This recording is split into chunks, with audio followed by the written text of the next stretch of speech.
पाकिस्तान में इस वक्त हाहाकार मचा हुआ है। रमजान का महीना चल रहा है, फिर भी आटे के लिए मची भगदड़ में अब तक 16 लोगों की जान जा चुकी है। मुद्रास्फीति की दर 1965 के बाद सबसे उच्चतम स्तर पर चली गई है। लेकिन इस सब के बीच संघ प्रमुख मोहन भागवत के एक बयान ने पाकिस्तान में खलबली मचा दी है। मोहन भागवत ने कहा है कि अखंड भारत ही सत्य है और एक दिन अखंड भारत बनकर रहेगा। मोहन भागवत ने 1947 में हुए बंटवारे को कृत्रिम विभाजन बताते हुए कहा कि सिंधु नदी के आसपास रहने वाले सभी लोग हिंदू हैं। मोहन भागवत ने ऐसा क्यों कहा और पाकिस्तान में क्या सूरत हाल है, इसी पर देखिए हमारी ये स्पेशल रिपोर्ट।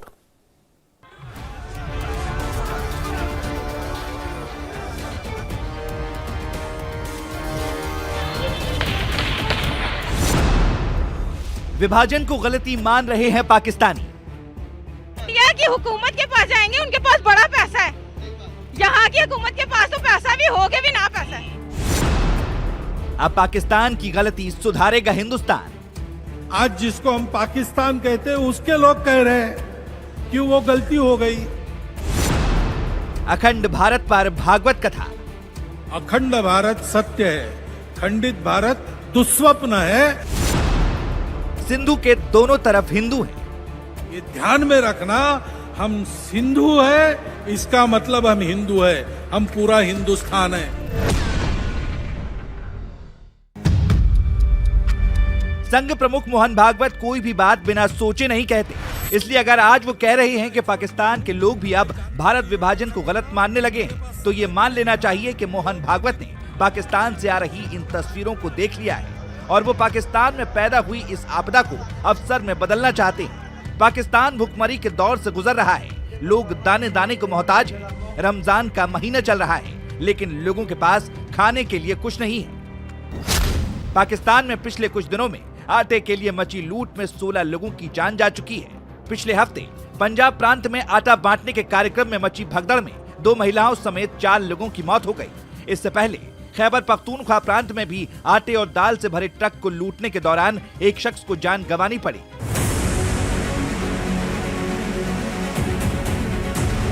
और कल रमजान के महीने के पहले जुमे के दौरान कराची में तो बहुत ही दर्दनाक हादसा हुआ। कराची में मुफ्त का आटा पाने के लिए शुक्रवार को लंबी कतार लगी थी। कम से कम रमजान के दौरान लोगों को 2 वक्त खाना मिल जाए, इसलिए शहबाज शरीफ सरकार मुफ्त में आटा बंटवा रही है। कराची के सिंध औद्योगिक ट्रेडिंग एस्टेट इलाके में भी एक ऐसा ही मुफ्त राशन कैंप लगा था, लेकिन हजारों की भीड़ जुट गई। सबसे पहले आटा लेने के चक्कर में ऐसी भगदड़ मची कि 11 लोगों की जान चली गई, जिसमें 8 महिलाएं और 3 बच्चे शामिल हैं।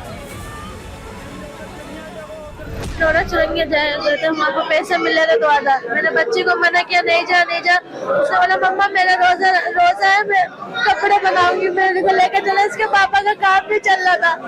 मैंने मना करते करते मेरी बच्ची चले गई, नीचे दब गई। मेरे साथ छोड़ूंगी नहीं लग। मेरी बच्ची की आएगी नहीं, अब जाएगा। जो कुछ करना है उस मालिक का करो कि जो देते हैं हर साल, अब की क्यों नहीं दिया? देना था तो उनको दे देते, नहीं देना तो उनको पानी वानी छोड़ के क्यों मार पिटाई कर रहा है? इतनी जाने वो देगा। ये जुल्म इसलिए कि हमारे सियासतदान चोर हैं, वो सारे लूट मार करते हैं, हर चीज़ तो इस मुल्क से ले जाते हैं वो निकाल के। सारे लीडर चोर हैं, अल्लाह इनका बेड़ा गर्क कर दे, ये तबाह हो जाए। हमें इनकी ज़रूरत नहीं है। हम तो कहते हैं इससे तो बेहतर वो अंग्रेज था जो इस मुल्क के ऊपर था। हमारे यहाँ पर हुक्मरान कहते हैं कि इंडिया के अंदर मोदी जो है चोर है। सर बताएं कि चोर कौन है? चोर हमारा नवाज शरीफ है, शहबाज शरीफ है, ये सारी मुस्लिम लीग चोर है।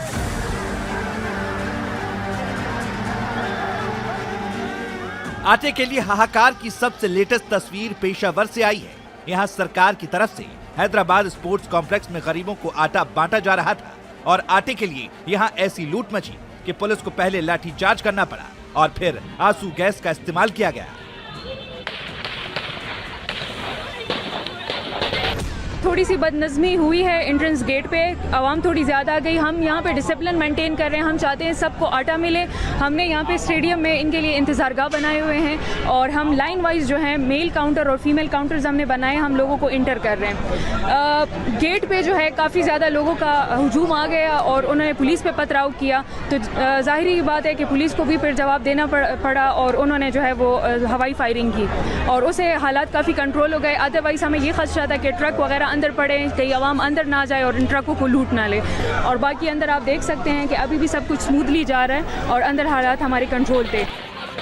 सोचिए, जब पेशावर, कराची और लाहौर जैसे शहरों से आटे के लिए मची लूटमार की ऐसी तस्वीरें आ रही हैं, तो बाकी जगहों में क्या सूरत हाल होगी। आज पाकिस्तान का कोई सूबा ऐसा नहीं है जहां के लोग दाने दाने को मोहताज नहीं है। पैसे वाले तो फिर भी महंगा सामान खरीद कर किसी तरह अपना काम चला रहे हैं, लेकिन जो गरीब हैं, जो रोज कमा कर खाने वाले हैं, महंगाई ने, खाने के सामान की कमी ने उनकी कमर तोड़ दी है। ऐसे पाकिस्तानी अब कह रहे हैं कि इससे अच्छा होता कि हम हिंदुस्तान के साथ ही रहते। और जी यहाँ के ज्यादा खराब है, जम्मू वाले ठीक है, बिल्कुल उनको राशन मिलता है, उनके राशन कार्ड बने हुए हैं, गरीब का अलग, अमीर का अलग। 50 किलो चावल 100 रुपए में मिलते हैं। हाँ, ये बात है ना, उधर 2500 रुपए में। हाँ, कश्मीर में, उस कश्मीर इधर जो लोग मकबूजा कश्मीर के हमारे पास यहाँ आबाद हैं, वो तंग है कि हम भूल के इधर आ गए। रोज वीडियो कॉल कर, वो तंग हैं, वो बोलते हैं हम भूल कर इधर आ गए, ये किस मुसीबत में आप फंस गए। वो तो ठीक थे हम लोग। हिंदुस्तान की मैं खबर दूं आपको, हिंदुस्तान के अंदर मुसलमान बड़े खुशहाल है। वहाँ पर पता कितने का किलो आटा मिल रहा है सर, वहाँ पर हर चीज बहुत सस्ती है सर। पहले उनका यहाँ पर हमें क्यों सजा दे रहे हैं ये?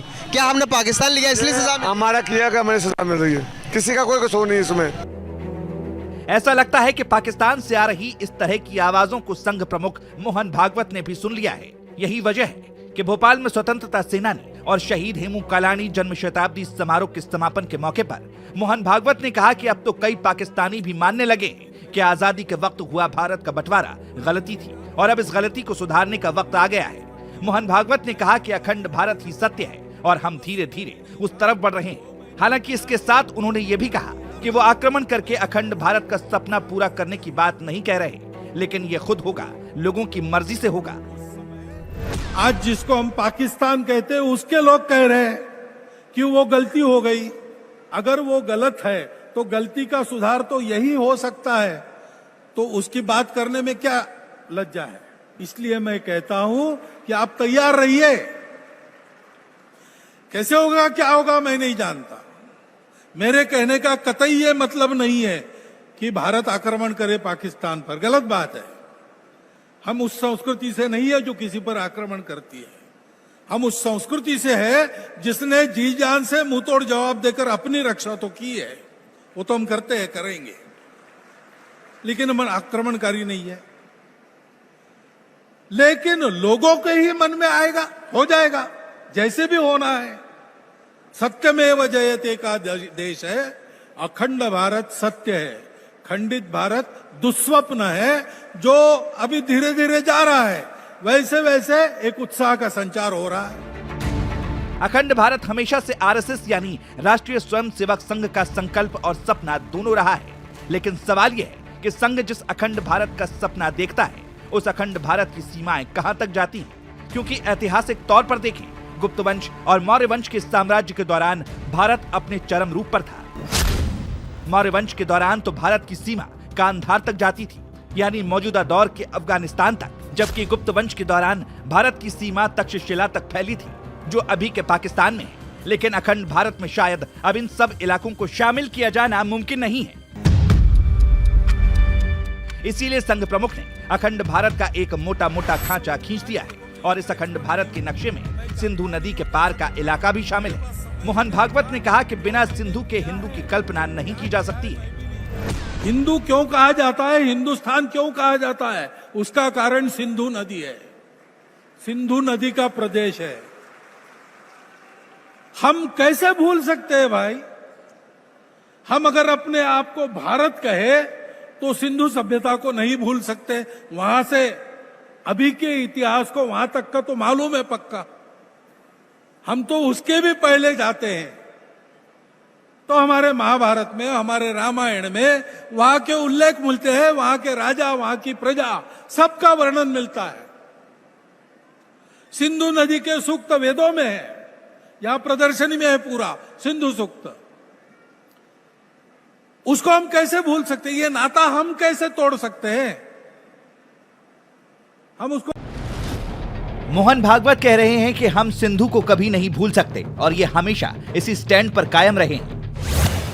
मोहन भागवत हमेशा इस बात को कहते रहे हैं कि हिमालय पर्वत के दक्षिण में हिंद महासागर के उत्तर में और सिंधु नदी के तट पर रहने वाले सभी निवासियों को परंपरागत रूप से हिंदू कहा जाता है और ये पूरा इलाका हिंदुस्तान ही है।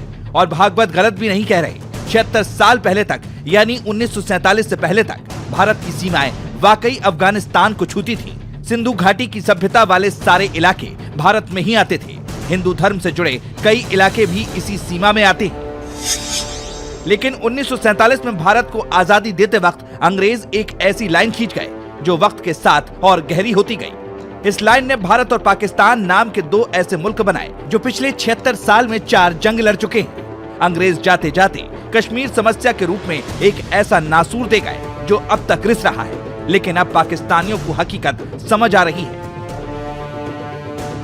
अब पाकिस्तानी ये समझ गए कि कश्मीर के चक्कर में खुद पाकिस्तान कंगाल हो गया है और इस कंगाली में आटा ऐसा गीला हुआ कि अब आटे दाल के लिए लूटमार मच रही है और लोगों को जान गंवानी पड़ रही है।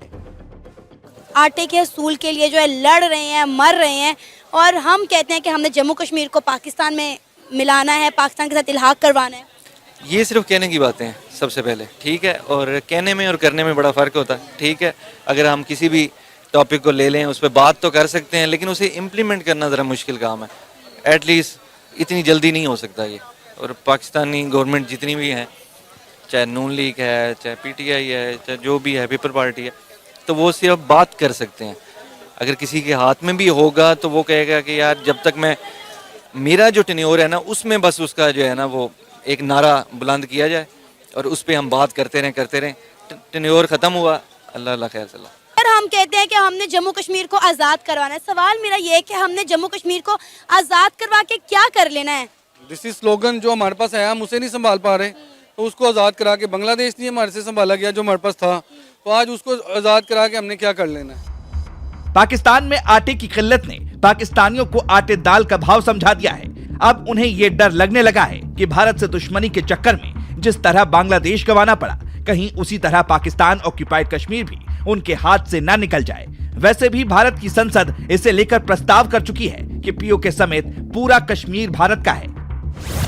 अब संघ प्रमुख मोहन भागवत भी कह रहे हैं कि अंग्रेजों ने भारत का जो विभाजन किया था वो जल्दबाजी में किया। उन्हें भारत की संस्कृति और इतिहास के बारे में कुछ पता नहीं था। ये एक कृत्रिम विभाजन था और भारत अपने घर को, अपने भवन को कभी नहीं भूलेगा। हम अपनी भाषा, अपनी भूषा, अपना भजन, अपना भोजन, अपना भवन कैसा था, कैसे रहते थे और अपना भ्रमण कहाँ कहाँ जाते थे, किन तीर्थों की यात्रा करते थे, भूलेंगे नहीं। क्योंकि ये विभाजन कृत्रिम है, ये तो पक्की बात है। इसके लिए कोई विवाद नहीं चल सकता क्योंकि वो इतिहास में है।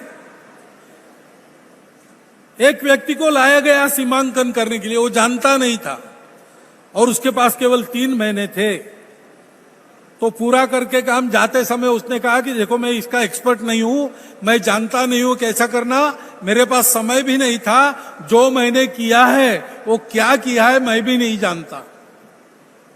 ऐसा ये विभाजन है और कृत्रिम है। POK को नहीं भूलने की अपनी इस मुहिम के तहत ही भारत ने हाल ही में ये कहा था कि वो करतारपुर कॉरिडोर की तरह ही POK में स्थित शारदा पीठ तक भी एक कॉरिडोर बनाना चाहता है। और खास बात यह है कि 10 दिन पहले ही कश्मीर के कुपवाड़ा में शारदा मंदिर का जीर्णोद्धार करवाया गया था। कश्मीर में शारदा मंदिर को भव्य रूप देने के बाद अब भारत का अगला टारगेट POK में स्थित शारदा पीठ तक कॉरिडोर बनाने का है। और खास बात यह है कि POK की असेंबली ने भारत के इस प्रस्ताव को मंजूरी भी दे दी है, लेकिन इससे पाकिस्तान के हुक्मरान और वहां के एस्टेब्लिशमेंट से जुड़े लोगों के पेट में दर्द होने लगा है। भारत में पाकिस्तान के उच्चायुक्त रह चुके अब्दुल बासित ने तो इस पर कड़ा ऐतराज जताया है। अमित शाह जो होम मिनिस्टर हैं भारत के, उन्होंने एक बयान दिया था कि हम चाहते हैं कि एक कॉरिडोर बनाएं, करतारपुर कॉरिडोर की तरह, जो कि मकबूजा जम्मू और कश्मीर को और आज़ाद जम्मू और कश्मीर को मिलाए, क्योंकि वो वहाँ पे शारदा पीठ है आज़ाद जम्मू और कश्मीर में, तो वो उनके लिए उसकी एक मजहबी इम्पोर्टेंस है। जो हिंदू हैं या कश्मीरी पंडित्स हैं अब आप कॉरिडोर की बातें कर रहे हैं और अमित शाह ने जो बात की आप उसको ही रीइंफोर्स करें, मेरी समझ से ये बालातर है। मैं मतलब समझने से कासिर हूँ कि ये क्यों इस किस्म के जो है आइडियाज हमारे जहनों में आते हैं। मैं अब इस नतीजे पे पहुंचा हूँ कि बहुत से शायद हमारे जो कश्मीरी जो हमारे बैठे हैं लोग असेंबली में, उनको कश्मीर के तनाज़े का इल्म ही नहीं है। लेकिन अब पाकिस्तान की आवाम अपने हुक्मरानों की हकीकत समझ चुकी है। वो ये जान रहे हैं कि अपने सियासी हित साधने के लिए पाकिस्तान के सियासतदान कश्मीर को लेकर, भारत में मुसलमानों की स्थिति को लेकर गलत बयानी करते हैं, पाकिस्तानी आवाम को गुमराह करते हैं। यही वजह है कि पाकिस्तान के लोग अब खुद बॉर्डर एरियाज पर आकर या फिर भारत में रह रहे अपने रिश्तेदारों से बात करके यहाँ की हकीकत का पता लगा रहे हैं। और वो जो देख रहे हैं उसके बाद पाकिस्तान की आवाम कह रही है कि भारत में तो मुसलमानों की हालत बहुत ही बेहतर है। मेरा ख्याल है सियासत है, पॉलिटिक्स है और उसके अलावा और कोई वजह नहीं है। बेसिक सब लोग अपनी पॉलिटिक्स चमकाने के लिए इंडिया का इस्तेमाल करते हैं। अदरवाइज अभी पठान रिलीज हो जाए तो आप भी माइक छोड़ के जाओगे। ये देखे ना, जो जेन्युइन बात है वो हर कोई कह रहा है कि भाई अभी मूवीज हम उनकी देखते हैं, सारा कुछ मोहब्बत है। और एक और चीज मैम, अभी अजान की आवाज आ रही है। हाँ, बहुत अच्छा लगा। अभी कहाँ से आ रही है? ये इंडिया के इधर से ही आई है और बहुत अच्छी लगी है। ये भी एक सवालिया निशान है जो कहा जाता है वहाँ पे अजान देने पे पाबंदी है, वहाँ पे इस चीज पे पाबंदी है। हम खड़े भी कश्मीर में हैं और इंडिया साइड कश्मीर से अजान की आवाज भी आ रही है स्लो स्लो हमें। और क्या कहना चाहेंगे, क्या आपको लगता है आने वाले कुछ सालों में कोई बेहतरी आ सकती है? बेहतरी देखो, हमें एक दूसरे को एक्सेप्ट कर लेना चाहिए, बस उसके बाद ही बेहतरी आ सकती है। जब तक हम एक्सेप्ट नहीं करेंगे कोई बेहतरी नहीं आएगी। एक्सेप्ट करने के अंदर ना ये इशू हम डाल देते हैं जी, कश्मीर का मसला। हम ये भी तो सोच सकते हैं कि बहुत ऐसे कंट्रीज हैं जो आपस में, जिनके दरमियान बॉर्डर नहीं है, वो ट्रेड भी करते हैं और आपस में पूरा यूरोप ऐसे ही चल रहा है, तो हम क्यों नहीं चल रहे? हमारा मजहब और हमारी सियासत दोनों चीजें इन्वॉल्व हैं इस कश्मीर के इशू में। अगर मजहब को नहीं, सियासत की तो मुझे समझ आई, मजहब का नहीं समझा। मजहब कार्ड खेलते हैं यही? हाँ, मजहब कार्ड खेलते हैं, मजहब कार्ड भी खेलते हैं और फिर अपनी हुकूमत के लिए सियासत कार्ड भी खेलते हैं। तो ये जब तक ये चलेगा तो ये सब कुछ नहीं होगा। जाहिर है जब ये लोग बॉर्डर इलाकों में आकर भारत की खुशहाली और यहाँ की संपन्नता देखते हैं और फिर इसके बाद पाकिस्तान में भुखमरी और गुर्बत के हालात देखते हैं, तो फिर इनके मन में ये सवाल उठता है कि क्या 76 साल पहले हिंदुस्तान से अलग होकर पाकिस्तान को आजाद मुल्क बनाने का फैसला सही था या गलत। और खास बात यह है कि पाकिस्तान की आवाम ही नहीं बल्कि वहां के जाने माने लोग भी ये बात मानने लगे हैं कि अपने निर्माण के इतने साल बाद भी पाकिस्तान की हुकूमतें अपनी जनता को खाने के लिए आटा और पीने के लिए साफ पानी मुहैया नहीं करा सकी हैं। 75 सालों के बाद लोग आटे की लाइनों में खड़े होकर मर रहे हैं। बिल्कुल सर, बिल्कुल ठीक है। और मुल्क में पीने के लिए पानी नहीं है साफ। आपको पीने के लिए साफ पानी के लिए आपको पैसा देके बॉटल्स खरीदनी पड़ती हैं पानी की, जो कि एक अलग माफिया है या जो भी है, वो अलग पानी आप खरीदें। फिर उसके बाद रोटी के लिए आप आटा उसमें जाएं, फिर आप दाल लें, कहाँ से लेंगे? फिर आप मतलब लोगों के लिए जो है वो इस वक्त जीना मुश्किल हो गया। पाकिस्तान में इस वक्त अवाम का गुस्सा चरम पर है। पाकिस्तान दिवालिया होने की कगार पर है। कोई देश उसे लोन देने के लिए तैयार नहीं, लोगों के पास खाने को नहीं है, पूरा देश राजनीतिक अस्थिरता से गुजर रहा है। अब ऐसे में संघ प्रमुख मोहन भागवत ने पाकिस्तान के निर्माण को कृत्रिम विभाजन और अखंड भारत को सत्य बताकर पाकिस्तान की टेंशन और बढ़ा दी है। इंडिया टीवी हर वक्त हर जगह डाउनलोड करने के लिए सर्च करें India TV news Google play store या ऐप स्टोर पर।